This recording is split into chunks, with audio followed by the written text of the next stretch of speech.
ಶುಭೋದಯ ಸಂಕಲ್ಪ ಸಿದ್ಧಿ ವಿಶೇಷ ಕಾರ್ಯಕ್ರಮಕ್ಕೆ ತಮ್ಮೆಲ್ಲರಿಗೂ ಆತ್ಮೀಯ ಪ್ರೀತಿಯ ಸ್ವಾಗತ ಹೇಳ್ತಾ ಇರೋದು ನಾನು ಅನುಷಾ. ಸೊ ಮೊದಲನೇ ಬಾರಿ ಚಾನಲ್ ವೀಕ್ಷಿಸ್ತಾ ಇದ್ದೀರಾ ಅಂತಂದರೆ ಈಗಲೇ ಸಬ್ಸ್ಕ್ರೈಬ್ ಮಾಡಿ, ನಮ್ಮ ವೀಡಿಯೋಸ್ನ ಲೈಕ್ ಮಾಡಿ.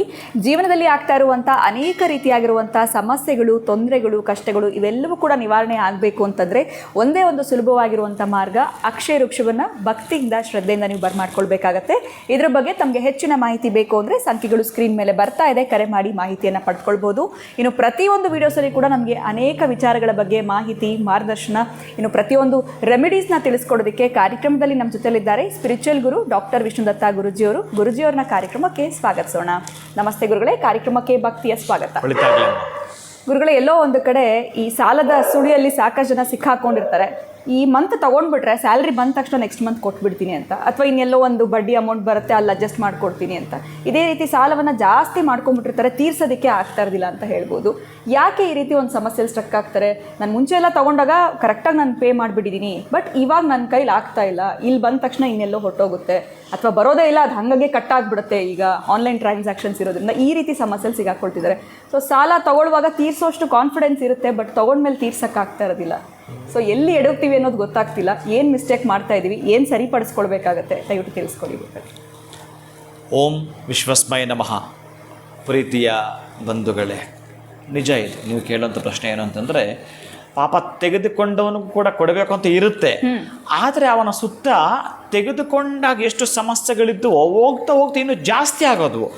ಅವನು ಕೊಡೋದ, ಇವನು ಕೊಡೋದ, ಯಾರು ಕೊಡೋದು? ಆ ಬಂದಿದ್ದು ಒಂದಿಷ್ಟು ಬಂದಿದೆಯಪ್ಪ, ಅದು ಎಷ್ಟು ಜನಕ್ಕಂತ ಹಂಚೋದು. ಅವನು ಕೂಡ ಕೊಡಬೇಕಂತ ಮನಸ್ಸಲ್ಲಿದೆ, ಆದರೆ ಅವನ ಕಾಟ ತಾಳಲಾರದು. ಅವನಿಗಂತೂ ಅವನು ಇನ್ನೊಂದು ಕಾಟ, ಅಬ್ಬಬ್ಬ, ಮತ್ತೊಬ್ಬರದು ಇನ್ನೊಬ್ಬರದು ಅಂತ ಪೇಚಾಡಕ್ಕೆ ಸಿಲುಕೊಂಡಿರ್ತೀವಿ, ಒದ್ದಾಟ ಮಾಡಿರ್ತೀವಿ. ಇಲ್ಲಿ ಇವ್ರು ಎಚ್ಚೆತ್ಕೊಂಡ್ರೆ ಅವೆರಡೂ ನಡೆಯಲ್ಲ. ಆಮೇಲೆ ಈ ಕೊಟ್ಟಿರೋನ ಕಥೆ ಏನು ಗೊತ್ತಾ? ನಾನು ಅವತ್ತು ಕೊಟ್ಟಿದ್ದೀನಲ್ವಾ, ನಿನಗಾಗಿದ್ದೀನಲ್ವಾ, ನಿಜ. ಇವನು ಕೊಟ್ಟಿರ್ತಕ್ಕಂಥ ಸತ್ಯ, ಅವನು ತೆಗೆದುಕೊಂಡಿದ್ದು ಸತ್ಯ. ಹಂಗಂದ್ರೆ ಕೊಟ್ಟವನೇನು ಪಾಪಿಷ್ಟನಲ್ವಲ್ಲ, ನೀನು ಸಮಯ ಕೊಟ್ಟಿದ್ದಾನಲ್ಲ, ಸಹಾಯನೇ ಮಾಡಿದ್ದಾರೆ. ನಿನಗೆ ಏನೋ ಒಂದು ಹೇಳಿ ನೀನು ಎಷ್ಟು ಹೋಗಿರೋದೇ ಗೊತ್ತಿಲ್ಲ, ಅವ್ರು ಏನು ಪರ್ಸೆಂಟೇಜ್ ಹೇಳೋದನ್ನ ಮತ್ತೊಂದು ಕೊಟ್ಟಿರ್ತಕ್ಕಂಥದ್ದು ಕೂಡ ಉತ್ತಮವನೇ. ಅವನು ಯಾವುದೋ ಪಾಪ ತಿನ್ನದೇ ಹುಣ್ಣದೆ ಜೋಡಿಸ್ಕೊಂಡಿದ್ದ, ಅವನಿಗೆ ಇನ್ನೇನು ಮಾಡೋದು ಗೊತ್ತಿಲ್ಲ. ನೀನು ಕೊಟ್ಟರೆ ಒಂದು ತಿಂಗಳಿಗೆ ಅಷ್ಟು ಕೊಡ್ತೀಯ, ಅವನಿಗೆ ಇನ್ನೇನೋ ಬೇರೆದಕ್ಕಾಗುತ್ತೆ ಅಂತ ಅಷ್ಟೇ ಕೊಟ್ಟಿದ್ದಾನೆ, ಬಿಟ್ಟರೆ ಬೇರೆ ಇನ್ನೇನು ಅನ್ಯಥಾ ಭಾವಿಸಬಾರ್ದಿಲ್ಲಿ. ಅವನು ಕೆಟ್ಟವನು, ಇವನು ಒಳ್ಳೆಯವನು ಅಲ್ಲ, ಎರಡೂ ಸಮಾನವೇ. ಅದರ ತೆಗೆದುಕೊಳ್ಳೋ ವಿಧಾನ ಹೇಗೆ ಅಂತಂದರೆ, ಈ ಹಣ ಯಾವಾಗಲೂ ಅಷ್ಟು ಸಾಲವನ್ನು ಕೊಡಬೇಕಾದ್ರೆ ನೋಟ್ ದ ಪಾಯಿಂಟ್. ಮೇಜರಾಗಿ ಈ ಹಣ ಈಗ ಉದ್ದುದ್ದ ಬರುತ್ತಲ್ಲ, ಈಗ ಇದ್ದಿದ್ರೆ ಚೆನ್ನಾಗಿತ್ತು ನಿಮ್ಮ ಹತ್ರ. ಈಗ ಇದು ಹಣವನ್ನು ಹೀಗೆ ಮಡಚಿ ಲೆಕ್ಕ ಮಾಡಬೇಕು. ಅಂದರೆ ನಮ್ಮ ಕಡೆ ಬಾ ಅನ್ನೋ ಥರ ಉದ್ದ ಕೊಡಬಾರ್ದು. ಹೀಗಿರ್ತಕ್ಕಂಥದ್ದು ಮಡಚಿ ಕೊಡ್ತಕ್ಕಂತಹ ಪದ್ಧತಿ ಇರುತ್ತೆ. ಇದ್ರೆ ಕೊಡಪ್ಪ, ನಾನು ಲೆಕ್ಕ ಮಾಡಿನೇ ಕೊಡಬೇಕು, ತೋರಿಸ್ಬೇಕು. ಸ್ವಲ್ಪ ಹಾಗಾದ್ರೆ ಕರೆಕ್ಟ್ ಇರುತ್ತೆ. ನೋಡಿ, ಈಗ ಸ್ವಲ್ಪ ಹಣ ಬಂತು, ಈಗ ಇದೆಲ್ಲ ಕರೆಕ್ಟ್, ಇದು ಪ್ರಾಕ್ಟಿಕಲ್ಲಾಗಿ ಮಾಡಿದ್ರೆ ಚೆನ್ನಾಗಿರುತ್ತೆ. ಬಿಕಾಸ್ ಅವ್ರಿಗೆ ಮತ್ತೆ ನಿಜ. ದಯವಿಟ್ಟು ಹೀಗಿರುತ್ತಲ್ಲ, ಈಗ ಸಾಲ ಕೊಡಬೇಡಿ, ಆ ರೀತಿ ಈ ಬಂಡಲೇ ಕೊಡಬೇಡಿ. ಆಮೇಲೆ ನೀವು ಬಂಡ ಎದ್ದು ಬಿಡ್ತೀರಿ. ಈಗ ಕೊಡಬೇಕಾದರೆ ನೀವು ಸಾಲಗಾರನಿಗೆ ಹೀಗೆ ಲೆಕ್ಕ ಮಾಡಿ, ನಾನು ಕೊಡೋ ಹಣ ಮತ್ತು ನನ್ನ ಹತ್ರ ವಾಪಸ್ ಬಾ, ಮತ್ತು ನನ್ನ ಕಡೆ ಬಾ, ನನ್ನ ಕಡೆ ತಿರುಗು, ಹೀಗೆ ಮಾಡಿ ಕೊಡಬೇಕು.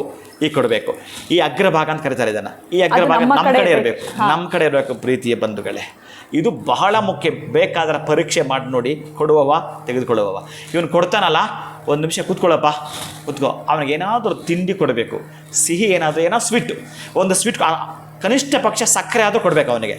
ಈ ಕೊಡತಕ್ಕಂಥವನು ಸಕ್ಕರೆ ಕೊಟ್ಟು, ಯಾಕಂದ್ರೆ ಅವ್ರಿಗೂ ಉಪಯೋಗ ಆಗಬೇಕು. ಅಂದರೆ ಸಾಲ ಇಸ್ಕೊಳ್ಳೋರಿಗೆ ನಾವು ಸಕ್ಕರೆಯನ್ನು ಕೊಡಬೇಕು, ಖಂಡಿತ ಕೊಡಬೇಕು. ಸಕ್ಕರೆಯೋ ಬೆಲ್ಲವೋ ಎಲ್ಲೋ ಒಂದು ಕಡೆ ಅವ್ರ ಮನೇಲಿ ಈ ವ್ಯವಹಾರ ನಡಿಬೋದು, ಅಥವಾ ಕಚೇರಿಯಲ್ಲಿ ನಡಿಬೋದು, ಅವ್ರ ಆಫೀಸಲ್ಲಿ ನಡಿಬೋದಲ್ವಾ. ಅದಕ್ಕಾಗಿ ಸ್ವಲ್ಪ ಬೆಲ್ಲ ಏನೋ ಸ್ವೀಟ್ ಇದ್ದು ತಗೋ ಅಂತ ಕೊಟ್ಬಿಟ್ಟು ಆದಮೇಲೆ ಇದನ್ನು ಕೊಡಬೇಕು. ನೋಡು ಪಾಪ, ನಂಗೆ ಸಾಲ ಕೊಟ್ಟರು, ಸ್ವೀಟ್ ಕೊಡ್ತಾ ಇದ್ದಾರೆ ಅನ್ನೋದು ಅವ್ರ ಮನಸ್ಸನ್ನು ಹಾಳಕ್ಕೆ ಇಳಿಬೇಕು. ಒಟ್ಟಾರೆ ತೆಗೆದುಕೊಂಡು ಆದಮೇಲೆ ಈ ಹಣ ಅವನ ಬಾಯಿ ಸಿಹಿ ಇರುತ್ತೆ. ಅವನು ಯಾವುದಾದ್ರೂ ಒಳ್ಳೆ ಕೆಲಸಕ್ಕೆ ಉಪಯೋಗ ಮಾಡ್ಕೊಳ್ತಕ್ಕಂಥದ್ದು ಇರುತ್ತೆ. ಇವನು ತೆಗೆದುಕೊಂಡು ಹೋದ್ರೆ ಏನು ಮಾಡ್ಬೇಕು ಗೊತ್ತಾ? ತೀರಿಸ್ಬೇಕಂದ್ರೆ ಇವನೇನು ಮಾಡ್ಬೇಕು? ತೆಗೆದುಕೊಂಡವ ಬಹಳ ಪ್ರಮುಖವಾಗಿರತಕ್ಕಂಥ ಘಟ್ಟ. ಇದನ್ನ ಬಹಳ ಮುಖ್ಯವಾಗಿ ಒಂದಷ್ಟು ಎಷ್ಟು ತಗೊಂಡ ಜನ ಗೊತ್ತಿಲ್ಲ. ಲಕ್ಷ್ಮಿ ಸಂಖ್ಯೆ ಅಂತ ತೆಗೆದುಕೊಂಡಾಗ ಒಂದು 6 ನೋಟನ್ನು ಹೀಗೆ ಫೋಲ್ಡ್ ಮಾಡಬೇಕು. ಹೀಗೆ ನೀವು ನೋಡಿರ್ತೀರಿ, ಯಾವುದಾದ್ರೂ ಒಂದು ಡಾಲರ್, ಅಮೇರಿಕ ಡಾಲರ್ ನೋಡುವಾಗ ಹೀಗೆ ನೋಡ್ತೀರಿ, ಕಟ್ಟೆ ಬಣ್ಣಗಳನ್ನ ಹೀಗೆ ಮಾಡಿ ಈ ರೀತಿ ಫೋಲ್ಡ್ ಮಾಡಿ, ಹಾಗೆ ಒಂದು ಬೌಲಲ್ಲಿ ಬಿಳಿ ಸಾಸಿವೆ ಹಾಕಿ ಅದ್ರಲ್ಲಿ ಹಿಡಬೇಕು. ಈಗ ಉದ್ದುದ್ದ ಹಿಡಬೇಕು, ಒಂದು 6 ನೋಟನ್ನು ಹಿಡಬೇಕು. ಇನ್ನು ಉಳಿದದ್ದು ನೋಟ್ ಇದೆಯಲ್ಲ, ಇದು ನೇರವಾಗಿ ಒಂದಷ್ಟು ಈ ಕಾಳು ಮೆಣಸು ಅದನ್ನು ಬ್ಲ್ಯಾಕ್ ಗೋಲ್ಡ್ ಅಂತ ಕರೀತಾರೆ. ಏನು ಬ್ಲ್ಯಾಕ್ ಗೋಲ್ಡ್ ಅಂತ ಕರೀತಾರೋ ಆ ಒಂದು ಗೋಲ್ಡ್ ಒಂದು ತಟ್ಟೆಯಲ್ಲಿ ಹರಡಬೇಕು. ನೀವು ಮೇಜರ್ಗೆ ಒಂದಷ್ಟು ಹಾಕ್ಬಿಡ್ಬೇಕು, ಎಲ್ಲ ಬಂಡಲು ಅದ್ರ ಮೇಲೆ ಇಡಬೇಕು. ಆ ಒಂದು ನೀವು ಕಾಳು ಮೆಣಸು ಅಂತ ಇರುತ್ತಲ್ಲ ಅದರ ಮೇಲೆ ಒಂದು 10 ನಿಮಿಷ ಬಿಡಬೇಕು. ಇದನ್ನು ತೆಗೆದು ನೀವು ಯೂಸ್ ಮಾಡಿ, ನಿಮಗೆ ಗೊತ್ತಾಗುತ್ತೆ. ಯಾವುದೋ ನೀವು ಬಿಸ್ನೆಸ್ಗೆ ಬಳಸ್ತಾರಲ್ಲ, ಲಾಸ್ ಆಯಿತಾ ನನ್ನ ಕೇಳಿ ನೋಡೋಣ. ಈ ಪದ್ಧತಿ ನೀವು ಅನುಸರಿಸಬೇಕು. ಅದು ಅದ್ಭುತವಾಗಿರ್ತಕ್ಕಂತಹದ್ದು. ನಾನು ಪ್ರಾಮಾಣಿಕವಾಗಿ ತೆಗೆದುಕೊಂಡಿದ್ದೇನೆ ಮತ್ತು ಪ್ರಾಮಾಣಿಕವಾಗಿ ನಾನು ವಾಪಸ್ ಕೊಡಬೇಕು ಅನ್ನೋ ಉದ್ದೇಶ ನಿಮ್ಮಲ್ಲೂ ಇರಬೇಕು. ಅರೆ ತೆಗೆದುಕೊಂಡು ಹೋಗ್ಬಿಟ್ರೆ ಸಾಕು ಅನ್ನೋ ದುರುದ್ದೇಶ ನಿಮ್ಮ ಹತ್ರ ಇರಬಾರದು. ಮತ್ತು ನಾನು ವಾಪಸ್ ಕೊಡಬೇಕನ್ನೋ ಗುಣವೂ ಕೂಡ ನಿಮ್ಮ ಹತ್ರ ಇರಬೇಕು. ಮತ್ತೆ ನನಗೆ ಅವನನ್ನು ಕೇಳಿಕೊಳ್ಳತಕ್ಕಂಥ ಯಾಚನಾ ಸ್ಥಿತಿಗೆ ನನ್ನನ್ನು ತಳ್ಳಬೇಡ. ಮತ್ತೆ ಇನ್ನೊಬ್ಬರನ್ನ ಕೇಳಿಕೊಳ್ಳೋ ಯಾಚನಾ ಸ್ಥಿತಿಗೆ ಹೋಗಬಾರ್ದು ಅಂತಂದರೆ ಕಾಳುಮೆಣಸು ಗೋಲ್ಡ್ ಅದು ಅದ್ಭುತವಾಗಿರೋ ಒಂದು ಸೃಷ್ಟಿ ರಹಸ್ಯ. ಅದು ವಿಶೇಷ. ಅದಕ್ಕಾಗಿ ನಮಸ್ಕಾರ ಮಾಡ್ಕೊಂಡದನ್ನು ಕಂಟಿನ್ಯೂ ಮಾಡ್ತಕ್ಕಂಥ ಇರುತ್ತೆ. ಈ ಕೊಟ್ಟಿರೋ ಇರ್ತಾನಲ್ಲ, ಈ ಕೊಟ್ಟಿರ್ತಕ್ಕಂಥವ ಈ ಸ್ವೀಟ್ ಅವ್ರು ಹೋದ ಮೇಲೆ ಆ ಸ್ವೀಟ್ ಮೇಲೆ ಕೈ ಇಡ್ತಕ್ಕಂಥದ್ದು ಅವ್ನಿಗೆ ಒಳ್ಳೇದಾಗಲಿ ಮತ್ತು ಅವ್ನು ವಾಪಸ್ ಕೊಡಲಿ ಅಂತಕ್ಕಂಥದ್ದು ಇವನಿಗೂ ಹೇಳುತ್ತೆ. ಈ ಕೈ ಎಲ್ಲಿಡಬೇಕು ಅಂತ ಹೇಳುತ್ತೆ. ಅವನೇನೋ ಕೆಲವರೆಲ್ಲ ಮಾತಾಡ್ತಾರೆ, ಏನೋಪ್ಪ ನಮಗೆ ಒಂದು ಸಾಲ ಕೊಟ್ಟ, ಆಮೇಲೆ ಏನೋ ಅವ್ನು ಸಾಲ ತೀರ್ಸೋಕ್ಕೆ ಆಗ್ತಾಯಿಲ್ಲ, ಬರೀ ಬಡ್ಡಿ ಅಷ್ಟೇ ಕೊಟ್ಕೊಂಡು ಬರ್ತಾ ಇದ್ದೇನೆ, ಯಾಕೆ ಅವ್ನು ಸಾಲ ತೀರ್ಸೋಕ್ಕೆ ಆಗ್ತಿಲ್ಲ. ಅವನೇನು ತಗೊಂಡೋಗಿ ನಮ್ಗೆ ಕೊಟ್ಟಾದ್ಮೇಲೆ ಉಪ್ಪಲ್ಲಿ ಕೈ ಇಟ್ಬಿಟ್ನೋ ಏನೋ ಅಂತಾರೆ. ಉಪ್ಪಲ್ಲಿ ಕೈ ಇಟ್ಟರೆ ಅವ್ನು ಕೊಡೋಕ್ಕೆ ಆಗಲ್ಲ, ಮತ್ತು ಇವನು ಬರೀ ಅಷ್ಟೇ ಬಡ್ಡಿ ಕೊಡ್ತಿರ್ತಾನೆ. ಎಣಗಾಡಬೇಕಾಗತ್ತೆ. ಸಾಧ್ಯ ಆದಷ್ಟು ಅವನು ಹೋದ್ಮೇಲೆ ಇವನು ಸ್ವಲ್ಪ ಸ್ವೀಟ್ ಬಾಯಿಗೆ ಹಾಕ್ಕೊಳ್ಬೇಕು. ಅವ್ನು ಮುಂದೆ ಹಾಕ್ಕೊಳ್ಳೋ ಹಾಗಿಲ್ಲ.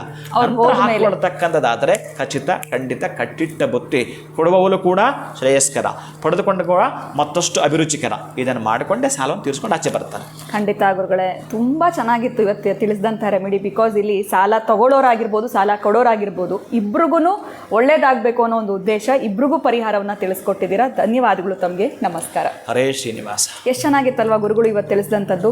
ಬಿಕಾಸ್ ಸಾಲ ಇಸ್ಕೊಂಡು ಸಾಲದ ಸುಳಿಯಲ್ಲಿ ಸಿಕ್ಕಾಕೊಂಡಿರ್ತೀರಾ. ಸಾಲ ಕೊಡುವಾಗ ನೆಕ್ಸ್ಟ್ ನೀವು ಕೊಡಬೇಕು ಅಂತಂದರೆ ಯಾವ ರೀತಿ ನೀವು ಫಾಲೋ ಮಾಡಬೇಕು ಅಂತ ಪ್ರಾಕ್ಟಿಕಲ್ ಆಗಿ ಗುರುಗಳು ನಿಮಗೆ ವಿಡಿಯೋನಲ್ಲಿ ತೋರಿಸ್ಕೊಟ್ಟಿದ್ದಾರೆ. ಸೊ ಇದನ್ನೇ ಫಾಲೋ ಮಾಡಿ ಇನ್ನು ಮುಂದೆ ಯಾರಿಗೆ ದುಡ್ಡು ಕೊಡಬೇಕಂತಂದ್ರೂ ಇಸ್ಕೊಂಡು ಬಂದಮೇಲೆ ಏನು ಮಾಡಬೇಕು ಅಂತ ಕೂಡ ತಿಳಿಸಿದ್ದಾರೆ. ಇವತ್ತಿನ ವಿಡಿಯೋ ತಮ್ಮೆಲ್ಲರಿಗೂ ಇಷ್ಟ ಆಗಿದೆ ಅಂತ ಭಾವಿಸ್ತಾ ಮುಂದಿನ ಸಂಚಿಕೆಯಲ್ಲಿ ಭೇಟಿ ಮಾಡ್ತೀನಿ. ನಮಸ್ಕಾರ.